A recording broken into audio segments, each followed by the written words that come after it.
Ok, Julie et Nadji, qu'est-ce que vous pouvez nous dire aujourd'hui sur l'abeille cool? Parce que ça a l'air quand même bien cool votre affaire. Alors, l'abeille cool, c'est une association qui a été créée en été 2020. Et c'est l'association qui gère la recyclerie textile et le café associatif de Bure-sur-Yvette, à la Maison de l'écologie et de la transition. Voilà. Ok. Et vos principales activités, comment ça se passe? Alors, au niveau de la recyclerie textile, du coup, on récupère des vêtements que les personnes nous donnent, les habitants du coin nous donnent, on les trie, on en met une partie en rayon, une autre partie on les met en réparation. Donc il y a les couturières bénévoles qui réparent les vêtements un peu abîmés. Il y a une autre partie qu'on met en rayon gratuit dans le couloir de la Maison de l'écologie.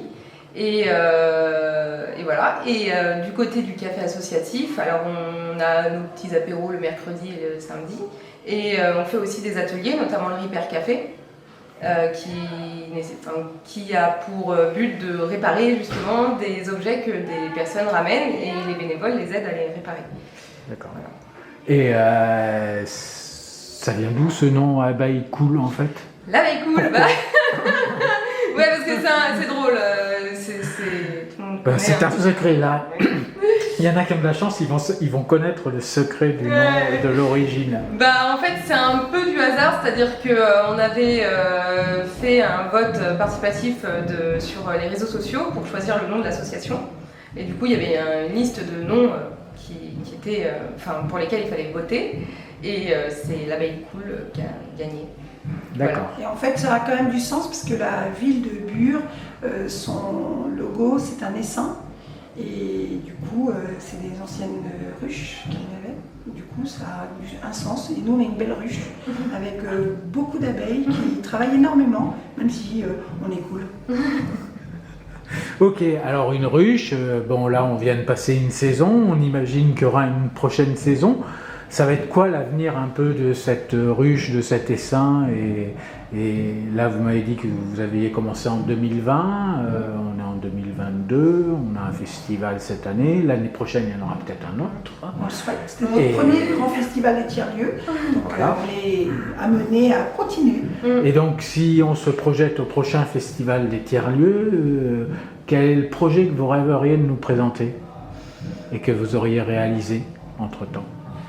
Là, c'est la grande question, parce que là, on cherche à pérenniser justement le lieu, à avoir un peu plus justement de bénévoles, embaucher des services civiques. Du coup, pour l'instant, on cherche surtout à faire en sorte que ça puisse tourner comme c'est là, et puis dès que ça tournera bien, on pourra avoir d'autres projets.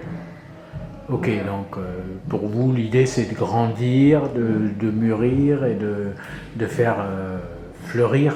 C'est ça, le but étant quand même, à la base, à la Maison de l'écologie et de la transition, c'est de sensibiliser un max de personnes au niveau local concernant tout ce qui est justement au changement climatique, à l'écologie et tous ces sujets-là qui nous importent vraiment.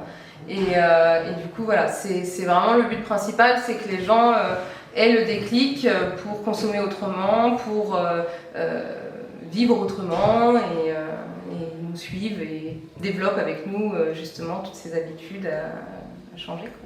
Tout en créant du lien social, parce que on a vu avec le Covid, avec tout ce qui impacte un peu la vie de tous les jours, que les gens se questionnaient beaucoup et puis qu'il y en a beaucoup qui étaient seuls, d'autres moins, mais qui ont besoin finalement de se retrouver dans un lieu où l'espace d'un instant pour partager quelque chose.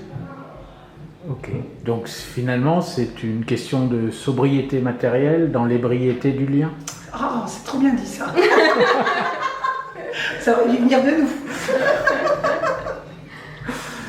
Merci Julie, merci Nadia, Merci et puis à beaucoup. l'année prochaine. Et à l'année prochaine. À l'année prochaine.